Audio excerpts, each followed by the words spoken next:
It's best to texture clay when, at least wet clay, when it's harder, because it gets really soft in some areas and it becomes too easy to leave an indent and you can lose control.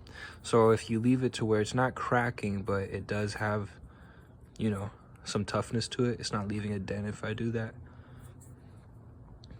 Very lightly, just texture in each pore. And they go in the different directions following the forms. Now, if you don't want to sit there and do that with this all day, sometimes they have texture tools. Like this is a ball that you could just roll around and it textures it. It's actually pretty cool. But I think the cheapest and the easiest way is if you get a chip brush, cut it halfway so that it's kind of has some sturdiness, and then you just go ahead and smack it on, and then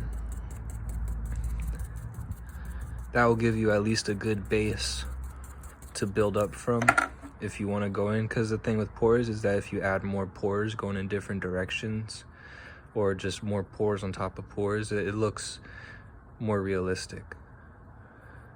And then same thing with lines. You can save time just by doing lines instead of dots.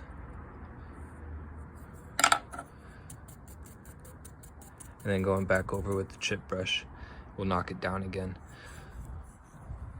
As for smooth surfaces, you want to keep them like say the lips and the eyes, you want to keep them as smooth as possible. So instead of chipping it like that where it kind of dulls it out to the skin, you brush. And then especially if you have water, spray water on this, brush. And then it'll smooth it out, add some contrast between the lips and the chin area. You could also spray water on the skin and then do that. The only thing with water and wet clay is that it can easily get muddy. And if you don't want to go out to buy your own texture tools, you could just take the same concept and try and simplify it. How this guy is, it's got a cap brush on one end, and what you would do is just run it across, and then boom, you got like little lines, wrinkles that can run across the face. That's pretty heavy though. Yeah,